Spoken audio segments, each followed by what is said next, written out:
Salut tout le monde, j'espère que vous allez bien. Aujourd'hui dans cette nouvelle vidéo, je vais vous donner mon avis sur le Ulfone B-Touch 2. On va faire un peu comme mon test complet, on va commencer par la partie design. Et ce Ulfone B-Touch 2 est entièrement fait en plastique avec un léger contour en métal ou en aluminium. Mais c'est pas super classieux quand même, hein. On voit que c'est pas super résistant déjà au niveau de la coque et on sent quand on le touche. Voilà, c'est pas super résistant. Et au niveau de l'écran, on est sur du Gorilla Glass, donc du Corning Gorilla Glass. Et là aussi, je dois dire que c'est pas super réactif lorsqu'on l'utilise, mais ça on va y revenir lorsqu'on va parler du système d'exploitation que vous allez voir. Mais sinon, ce qui est pas mal, c'est que lorsque vous achetez le téléphone, il y a déjà un film plastique fourni avec, donc ça c'est une bonne chose. Film plastique qui est pas tip top, mais bon franchement, lorsque vous achetez un téléphone, c'est toujours bien d'avoir un film plastique, un film de protection. Au niveau des matériaux, donc c'est pas super top. On est sur un téléphone qui fait 8,6 mm d'épaisseur pour 160 grammes, ce qui est assez raisonnable quand même, je dois le dire.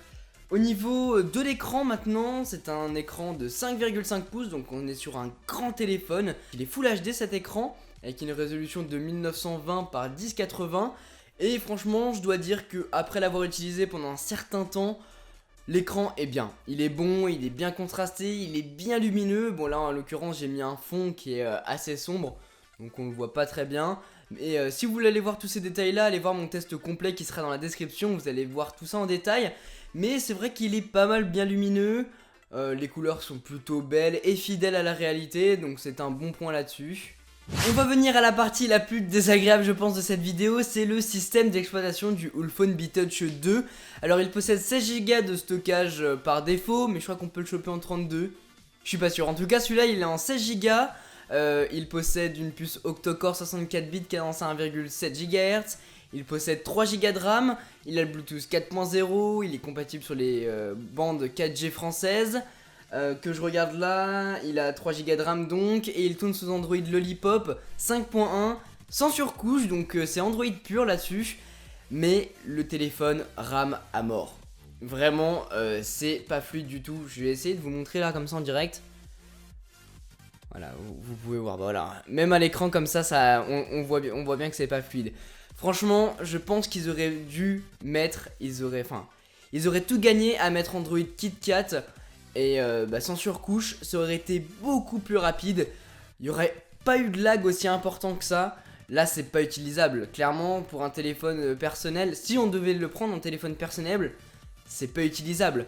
C'est impossible, on peut pas effectuer des actions, effectuer des jeux, même prendre une photo, c'est long. Avec des caractéristiques comme il a, une puce octa-core, 3 Go de RAM, on s'attend à quelque chose qui est hallucinant quoi. Qui booste à mort, mais en fait tellement pas, il est pas fluide du tout, ce qui est assez dommage. Et c'est pour ça que je reviens au fait de dire qu'ils auraient dû privilégier Android KitKat au lieu de Lollipop. Ça aurait été beaucoup moins important au niveau du système d'exploitation, et donc il aurait été beaucoup plus rapide. Donc ça c'est vraiment dommage sur ce point là. Au niveau de la batterie, on est sur du 3050 mAh, et là je dois dire que c'est plutôt bon. On peut facilement tenir une journée, voire un petit peu plus. Et je crois qu'il a des modes économie d'énergie, donc là encore, c'est top quoi. Ce qu'a pas l'iPhone, il a le mode économie d'énergie, mais il a pas les modes ultra que peuvent avoir les téléphones Android. Et ça c'est vachement bien. Donc du coup, vous pouvez facilement tenir un jour, voire 2 jours si vous utilisez ce mode là, lorsque vous arrivez vers les 50%. Ce qui est plutôt bien quand même. Au niveau de l'appareil photo, on est sur du 5 mégapixels à l'avant, 13 mégapixels à l'arrière. Des deux côtés, on a un flash, donc ça c'est top. Même à l'avant, vous avez un flash. Les photos sont bonnes, franchement elles sont très bonnes, bien contrastées, on a de bons détails lorsque vous prenez une fleur en photo par exemple. Si vous voulez les échantillons photos, ils seront dans mon test complet, donc dans la description. À l'avant, grosse particularité donc, on a aussi un flash. À l'arrière donc on a de bonnes photos, et à l'avant elles sont pas mal malgré qu'il y a un petit peu de grain je dois dire. Et pour ce qui est des vidéos, c'est du Full HD. Et là par contre c'est pas tip top quand même hein.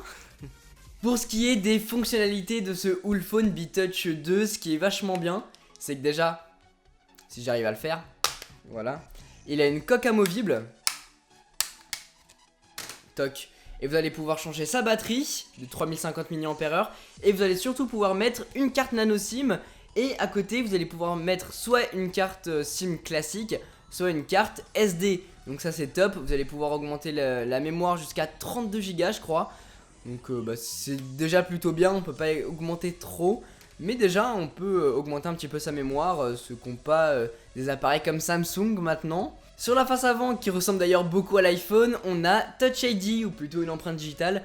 Mais sur ce Ulfone B-Touch 2, elle est nulle à chier.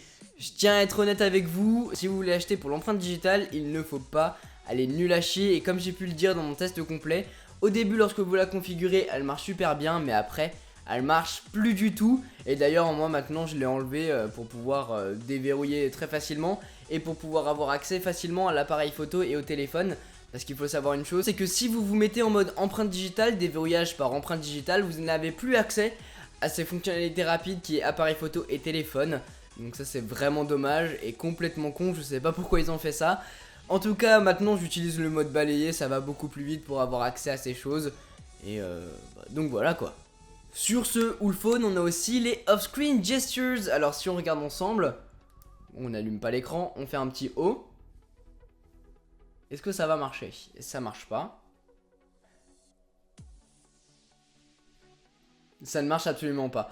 Enfin bref, il y a des off-screen gestures, mais lorsque je les avais mis en tout cas, là je sais pas s'ils ont été configurés. Je crois que oui, mais bon c'est pas grave. Les off-screen gestures sont vraiment super lents. Si vous regardez mon test du Meizu ou alors du OnePlus 2, lorsque je fais le geste, ça s'ouvre instantanément et ça c'est vraiment génial. Et c'est pour ça que dans mon avis sur le Meizu, je dis qu'il faut que ça soit sur tous les téléphones. Mais il faut que ça y soit sur tous les téléphones si il est capable de les accueillir et si c'est fluide. Si ça ne l'est pas, comme sur le Ulfone B-Touch 2, c'est hors de question, ça ne sert à rien. Là, on trace le geste, il faut le temps que ça se dessine. Ensuite ça s'ouvre, donc ça n'a aucune utilité, autant déverrouiller et aller dans l'application. Donc voilà, c'est un petit peu dommage, j'aurais préféré que ça soit beaucoup plus rapide, parce que c'est vrai que c'est super utile, mais bon. En gros c'est un smartphone qui a un très bel écran, une super batterie et un appareil photo top. Mais par contre son design en plastique n'est pas du tout élégant, il n'y a pas beaucoup de fonctionnalités, son empreinte digitale est nulle à chier. Et son système d'exploitation sous Lollipop aurait dû être sous KitKat pour que ce soit beaucoup plus fluide et qu'il n'y ait pas de bug ni de ralentissement. Là c'est pas possible à utiliser au quotidien. Donc si vous voulez vous procurer les Ulfone B-Touch 2, personnellement je ne vous le conseille pas parce qu'il est pas assez rapide à mon goût. Du moins pour effectuer une tâche même très simple comme prendre une photo, c'est long et ça ne devrait pas l'être. Donc si vous voulez un smartphone qui coûte moins de 200 € ou 200 € comme ce Ulfone B-Touch 2, je vous conseille fortement de vous tourner vers le Meizu M2 Note qui est super fluide. Elle n'a pas d'empreinte digitale, mais on peut pas considérer que le Ulfone en ait une. Et franchement super fluide, plutôt élégant malgré que ça soit aussi du plastique, mais ça l'est quand même beaucoup plus. Bah je l'ai juste là, Meizu M2 Note, Ulfone B-Touch 2. On a les deux juste là et franchement celui-ci je vous le conseille beaucoup plus que le Ulfone. Il bug moins, il est beaucoup plus rapide et beaucoup plus fluide surtout. C'est même pas une question de processeur ou quoi, là c'est juste une question d'aperçu. Lorsqu'on déverrouille le téléphone, on voit que c'est beaucoup plus fluide et agréable à utiliser. Le Ulfone B-Touch 2 ne l'est pas et c'est pour ça que je ne vous le conseille pas. Donc voilà les amis pour ma vidéo avis sur le Ulfone B-Touch 2. Si vous voulez aller voir mon test complet de ce téléphone là ou du Meizu M2 Note, si vous voulez vous renseigner un petit peu, tous les liens seront dans la description. Sur ce, moi je vous laisse passer une très bonne journée. Tchou.